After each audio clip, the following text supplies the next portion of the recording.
Hello. So let's have a closer look.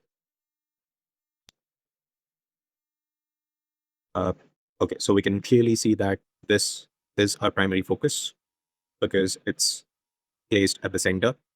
And then these are the secondary elements that we have to look. And then we have these elements, like the branches of the trees. And last but not the least is the snow. So we have kind of identified all of the elements that we are working with. Now, that being said, let's look at the overall tonal quality of the image. So I know that there is a lot of contrast between the grays and the darker areas, but still we can improve that separation even further. So as you can see that if we look at this image much more closely, we can see that this is one band of gray, this is the second, and then we have this, which is the ground grain, because we can see that it's cutting the subject over here.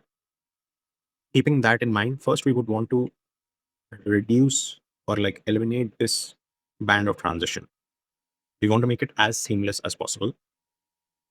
That being said, if we look at the image over here, so it's completely seamless. We're not able to make any difference between both of them.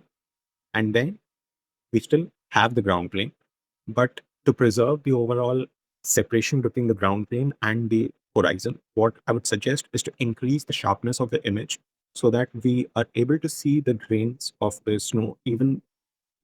I want it more enhanced and pronounced. So as you can see over here, it's much more finer. We are still able to preserve the texture and the separation between snow and the horizon over here.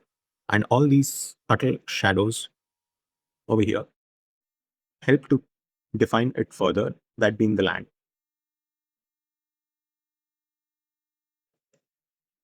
Yeah, that's that. And looking over here, you can see that we have this negative space over here. I generally tend to suggest to have a uniform canopy across the edge because it feels much more intentional and it's not by accident. So if you can eliminate this, it would be much better, in my opinion. So as you can see, we have this continuous, like the branches are spread out across the entire edge rather than not being present over here. So yeah, those would be a few suggestions that I would have to help improve the image. So there you have it. Hope you like this video, and I will be doing more such critiques of different images. So if you like such kind of videos, make sure to hit the subscribe button and catch you again next time. Bye.